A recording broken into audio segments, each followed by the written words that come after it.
Nightly, while drifting unconsciously through sleep, we seem to stumble into picturesque scenes, acts, and plays, all that bear incredible symbolic meaning, incarnate in the form of the dream. Dreams reach us through the subterranean realms of the unconscious mind, and through incomprehensible imagery, hint at secret knowledges to be gained. Typically, dreams are compensatory in nature, but if decoded, provide solutions to the imbalances and inferiorities in our psyche. However, there is one type of dream that provides an even more fascinating function: the anticipatory dream. Anticipatory dreams do just that. They anticipate. But what do they anticipate? We begin our discussion today of synchronicity with a profound and earth-shattering dream. Perhaps it is the finest dream I have ever had the pleasure of recording. The source of this dream will have to remain anonymous for reasons that will become obvious as I tell you the dream. But do trust me when I say the man who showed me this dream in his journals is a reliable and trusted source. The dream begins with our friend finding himself at work, entering a back room, an employees-only area, if you will. The room he found himself in was a concrete box with a single industrial machine in the middle of the room, one that he worked with often. The machine was belching out sooty clouds of smoke and looked to be broken. As the dreamer approached the machine, a coworker enters the picture. This coworker opened up the machine and pulled out the source of the smoke, which was a single marijuana cigarette. He stood there holding it until bright sparks shot out of the joint and exploded in a miniature fireworks show. He then gave the dreamer the cigarette. The very next day, in a very odd turn of events, a coworker approached our dreamer and offered him a marijuana cigarette.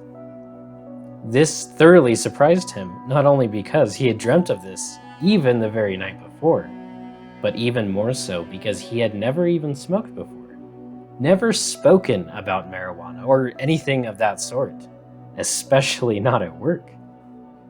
This event was just too weird and too coincidental. It only gets weirder though. A little over a month later, on the 4th of July, the very same coworker again presented our dreamer with a marijuana cigarette.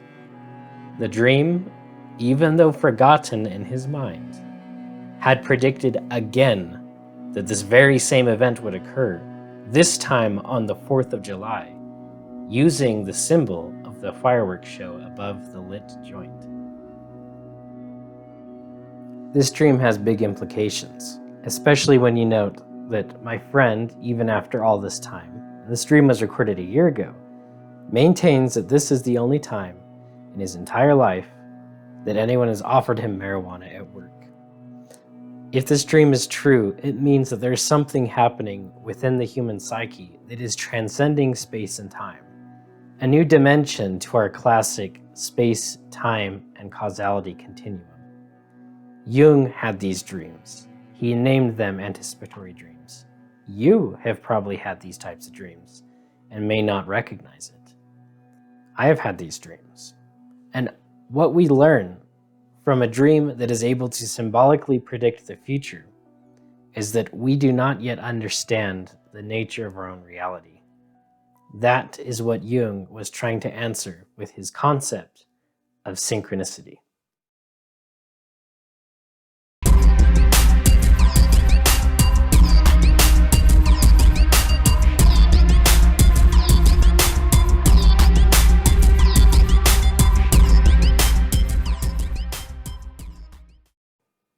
We should take some time and discuss the history behind Jung's concept of synchronicity, because it wasn't always readily available.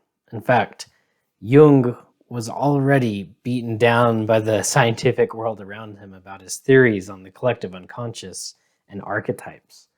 He was laughed at by other more empirical scientists. And Jung always tried to be as scientific as possible, and he wanted to appear as a psychologist who did care about the scientific method, who did want to work within these realms, but the ideas that he was tackling were so unscientific or so unaccepted by the scientific community. Let me put it to you this way. He was trying to break the laws of physics as we know them. And that makes it very difficult to exist in a scientific community as a scientist. Because the problem with science is we already know the outcome for something like synchronicity. We have our Newtonian view of physics, of space, time, and cause and effect relationships.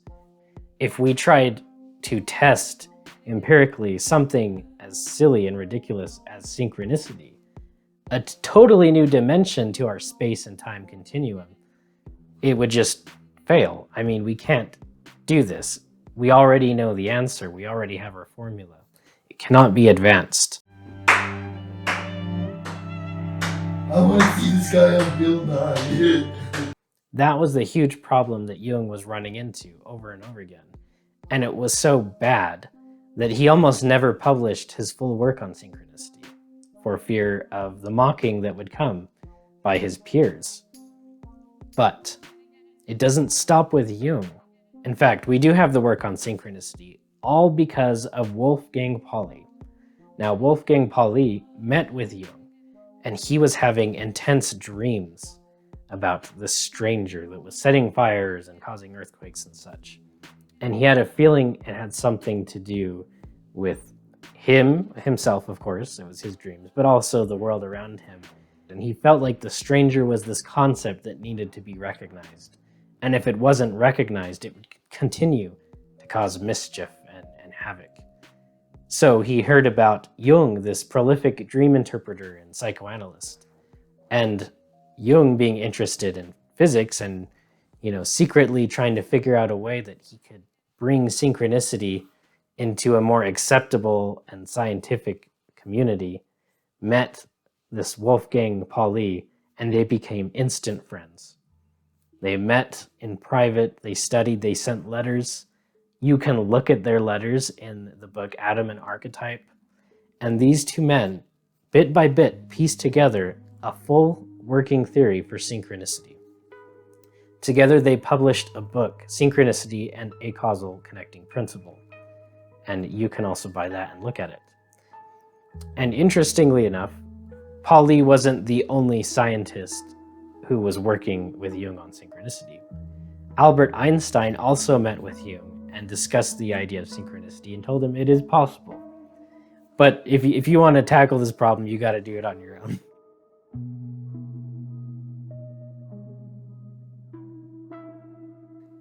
Synchronicity adds another layer and dimension to our understanding of how subjects like ourselves act upon the material world. Our understanding now is that you, the subject, acts on objects. You see a tree. However, with synchronicity, the subject acts upon other subjects. The tree sees you, and you see the tree. The tree can act upon you, and you can act upon the tree. It implies that the universe around you has a certain subjectivity to it, and that it can interact with you meaningfully. Some people would call this a mind of the universe, a god that acts through material objects. There's lots of speculation, and you can call it lots of things. Certainly, religion plays a role in synchronicity and how people experience miracles or see visions or other things that are more numinous like that. Synchronicity would explain these things. A near-death experience, for instance, totally breaks the space-time cause and effect relationship. I'll give a quick example. Jung, even in his book, talks about his patient who is in the hospital trying to give birth. I won't tell the whole story, but she had a near-death experience as she was bleeding to death, where she rose out of her body, and the nurse in the room saw that she was unconscious. The doctors came in and were freaking out. Her family was freaking out, and she just watched everything unfold and listened to what they said. And when she woke back up later, she told them all how bad they had been acting and yelling and whatnot. And they all denied that it happened, but when she spoke word for word what had happened and what they said, they knew that she had indeed seen them. So That breaks our understanding of space, time, and cause and effect relationships if an unconscious person is able to perceive the world around her still. Synchronicity will naturally occur though. You don't have to have a near-death experience to see synchronicity. In my last video, part 1 of Synchronicity, you should watch it if you haven't seen it, by the way, I explain how you can dream, and then through the dreams, they will predict the future. Also, of course, our marijuana cigarette dream at the beginning of this video introduces that concept of dreams symbolically or otherwise predicting future events. This is possible because the psyche is beyond space and time. The human psyche reaches to a deeper and more numinous level than our current understanding allows us. From his book of Memories, Dreams, and Reflections, Jung says that I have been convinced that at least a part of our psychic existence is characterized by a relativity of space and time. This relativity seems to increase in proportion to the distance from consciousness to an absolute condition of timelessness and spacelessness.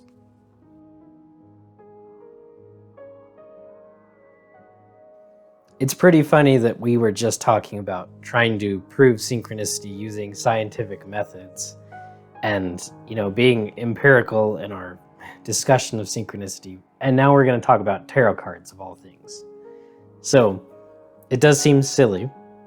Tarot cards are definitely in the realm of mysticism and divination. But Jung was interested in tarot cards, and so we are too. Now, why was he interested in tarot cards? And why am I interested in them? Tarot cards seem to represent fragments of reality, personality within yourself, or situations externally. When you pull the tarot cards and you do a tarot card reading with somebody, it's all at random, and the person who you read projects their personality, their experience, and so forth onto these cards. Now, if tarot cards are used in a way where we expect to gain something out of it, and we invoke the mystic, the mystical will say, interesting things happen. Remember, with synchronicity, subjects act upon other subjects, and those subjects act upon you. So in this way, you don't just pull a random card, but you pull a card by chance that can act on you, and that is what happens with the tarot card readings. I recently just did a tarot card reading that did seem to influence reality.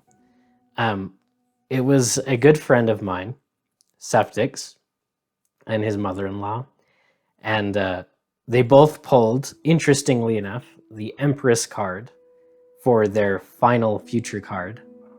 And we talked about this. I counseled them a little bit about what the cards meant, what it could mean for their future. And then shortly after, the mother-in-law landed a big real estate deal using the knowledge that she gained from the tarot cards, and that future Empress card, which is a big major arcana card. She attributed pulling that card to this big deal that she landed, and she was thankful for that. But this was all communicated, and there's something strange about tarot cards and how this works. And I know I can't prove any of this to you, but here are the testimonials of people saying that their tarot card reading was meaningful to their lives and helped them to see their life from an outside and different perspective. With my first experience, I do have to say I was very, very surprised. I'm pretty skeptical about, cards in general. I know there's a certain degree of randomness to it. You can't just pull things out of it. And you could assign any meaning to any card and find a way to bring it to you. But the 3 cards that you pulled for me felt particularly, they resonated with my experiences in particular. But and I know she said she was sweating during her reading, so she had a physiological and a mental response as well to what was being said.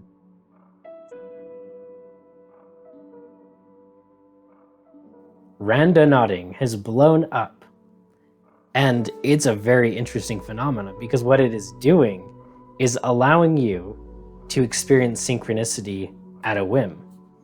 Now, nothing like this has ever happened before. Chris at Meme Analysis is very interested in this. He did a video on Randonauting, and there's lots of people doing it now. Reporting seeing things, people finding dead bodies. That's crazy. I myself just went randonauting for the first time.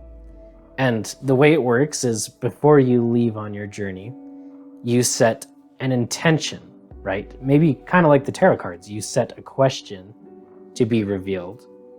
And you go, my question was job advice. What should I be doing about my career? And, we set off. What do you know? Even my very first time, just meters away from the final destination on Google Maps that it sent us to, this was the picture. The choice is yours.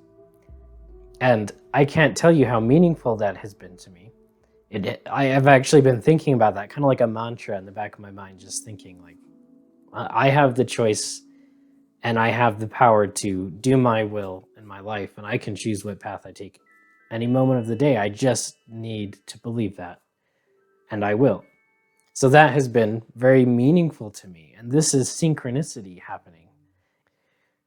The more you allow for synchronicity to open up by using chance events and using randomness, the randomness of the universe and the world, it becomes orderly. From the chaotic comes order. Jordan Peterson talks about that all the time. If you're a fan of his, you know this concept. And it's not his concept, this is ancient. Chaos and order, they blend in and out of each other, they flow. Synchronicity is working through the objective chaos of the world to bring about subjective meaning and results.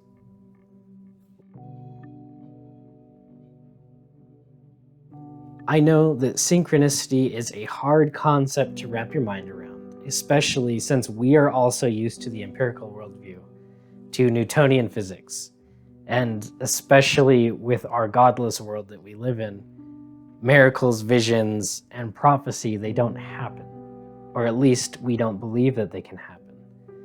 But synchronicity is the way that the ancient man viewed the world, and his world was always meaningful. Everything that happened to him in his day was meaningful to his soul. It was meaningful symbolically. Jung echoes this when he says that there are symbolic actions and events and symbolic things that you can do. And this is always how it has been up until now. Contrast the meaningful life of the ancient man with our modern lives and our empirical worldview now. It's nihilism, and nihilism is what we believe in. Ironically, though, we don't even follow it to its full extent, because nihilism implies that literally everything you do, the entire world around you, is so meaningless that you have to even question if it's worth living. Like, is the pain and suffering that you will encounter in your day-to-day life worth it for nothing, for no meaning? You should off yourself, really. And I don't encourage that, of course. I don't believe that. But that is the logical extent of nihilism. If nothing means anything, then is suffering worth suffering for and suffering through? I don't believe in nihilism, and I'm not particularly religious in any one area or sect of religion, but I see that synchronicity and the way the ancient man viewed the world is the correct way to view it. I think that humans are adapted for this. We are symbol creating creatures. We are pattern finding creatures. We create meaning out of the objective world. We are literally evolved to do that, and that is worth thinking about. That separates us from the other animals here. In conclusion, I'd like to say that synchronicity is a very important principle for us to study and to, in the future, consider scientifically even, if we can do so. I believe that synchronicity is a real phenomenon, especially just because I've experienced it myself, and I continue to do so. Synchronicity has brought my life meaning, and I'm glad that Jung shed some light on it. So thank you for joining us today. If you've stuck around this far, I'd like to invite you to join our Discord. It's a hyper-intellectual place, but we have a great time, and I'd love to invite you to come on. Go to the JUNGR subreddit. There is the invite for the Discord, and get on and start talking with us. We do tarot card readings and dream interpretations and many other things. So if you're interested, please join us. Thank you for watching.